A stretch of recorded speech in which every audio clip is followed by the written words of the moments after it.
Hi friends, good evening అండి. This your English Vijay.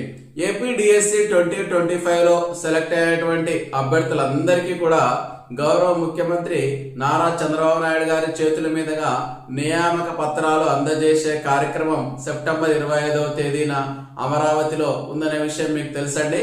అమరావతిలోని సచివాలయం వెనుక ఒక భారీ సభను నిర్వహించి అతిరథ మహారథులందరినీ ఆహ్వానించి డిఎస్సిలో సెలెక్ట్ అయ్యేటువంటి అభ్యర్థులందరికీ కూడా నియామక పత్రాలను అందజేసే కార్యక్రమం ఉందని మీకు అందరికీ తెలిసిందే అండి.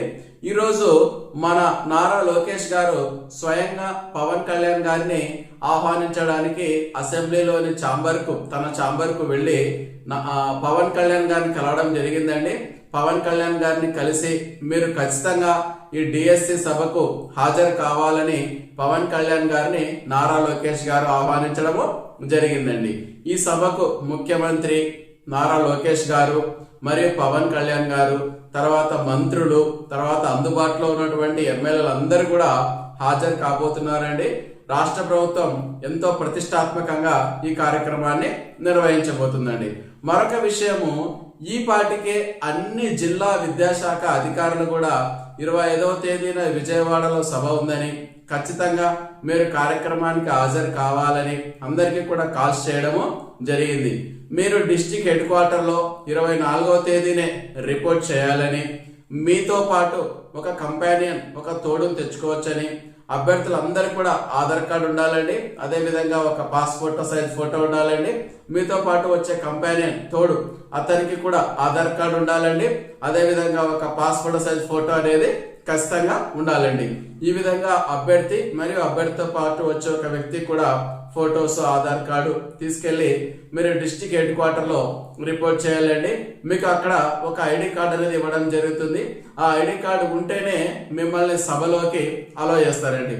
మీ దగ్గర ఐడి కార్డు లేదనుకోండి, మీరు సొంతంగా ఎక్కడెక్కడి నుండో ప్రభుత్వం ఏర్పాట్లు చేసే బస్సులో కాకుండా మీరు సొంతంగా వెళితే అక్కడ మీకు ఐడి కార్డు ఎవరిస్తారో ఎక్కడిస్తారో తెలియదు, కాబట్టి మీరు చాలా ఇబ్బందులు ఫేస్ చేసే అవకాశము ఉందండి. మీ దగ్గర ఐడి కార్డు లేకపోతే మిమ్మల్ని సభలోకి పంపించే ప్రసక్తే ఉండదండి. ఎందుకంటే ముఖ్యమంత్రి గారు పాల్గొంటున్నారు కాబట్టి సెక్యూరిటీ అరేంజ్మెంట్స్ అనేవి భారీగా ఉంటాయి. మీరు సభ దరిదాపుల్లో కూడా వెళ్ళలేరండి. కాబట్టి ఖచ్చితంగా మీ డిస్ట్రిక్ట్ హెడ్ క్వార్టర్ లో మీరు అటెండ్ అయ్యి, ఏ అభ్యర్థి అయినా అటెండ్ కాలేని పరిస్థితిలో ఉంటే పర్మిషన్ తీసుకోవడము, లేదా మీ తరపున ఒక ప్రతినిధిని పంపించి అక్కడ ఏమైనా మిగతా ఏర్పాట్లు చూసుకొని మీరు వేరే మార్గంలో సొంతంగా వెళ్లే ప్రయత్నం ఏదైనా చేసేది ఉంటే ఇవన్నీ కూడా డిఈఓ గారి యొక్క పర్మిషన్ తీసుకొని చేయండి. ఖచ్చితంగా 25వ తేదీన సభకు అటెండ్ కావాలి అనేది ప్రభుత్వం యొక్క ఉద్దేశం అండి. ఇక చాలా మంది అభ్యర్థులకు ట్రైనింగ్ కు సంబంధించి కొన్ని సందేహాలను అడుగుతున్నారండి. ఆ సందేహాలను తీర్చే ప్రయత్నం ఇక్కడ చేద్దాము. గతంలో 6 లేదా 8 రోజుల మధ్యలో ఈ ట్రైనింగ్ నిర్వహించాలని ప్రభుత్వం భావించిందండి. దసరా సెలవులో అది సభ వాయిదా పడడంతో వీలు కాలేదు. ప్రస్తుతం ఉన్నటువంటి సమాచారం ప్రకారం ఈ దసరా సెలవుల్లో ట్రైనింగ్ నిర్వహించే అవకాశాలు చాలా తక్కువగా ఉన్నాయండి. ఖచ్చితంగా మీరు జాయినింగ్ కు ముందు ట్రైనింగ్ ఉంటుంది అంటే చెప్పలేమండి. ఒక్కొక్కసారి మీరు జాయిన్ అయిన తర్వాత కూడా మీకు ప్రభుత్వం ట్రైనింగ్ ఇచ్చే అవకాశం ఉందండి. గతంలో కొన్ని డిఎస్సీలు చూసుకుంటే కొంతమంది స్కూల్ కు జాయిన్ కావడానికి ముందు ట్రైనింగ్ తీసుకున్నారు.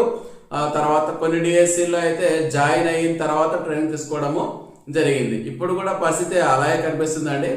వీలైతే బహుశా ప్రభుత్వము జాయిన్ కావడానికి ముందు 2-3 రోజులు ట్రైనింగ్ ఇవ్వచ్చు, లేదా వీలు కాని పక్షంలో మిమ్మల్ని స్కూల్లో జాయిన్ కమ్మని చెప్పి ఆ తర్వాత మీకు ట్రైనింగ్ ఇచ్చే అవకాశము ఉందండి. గతంలో లాగా లాంగ్ పీరియడ్ కాకుండా కాస్త వీలైనంత తక్కువ డేస్ లోనే ఈ ట్రైనింగ్ ముగించే అవకాశము ఉందండి. ఆల్రెడీ రిసోర్స్ పర్సన్ అందరికి కూడా ట్రైనింగ్ అయిపోయింది కాబట్టి ఆర్పీలు సిద్ధంగా ఉన్నారండి.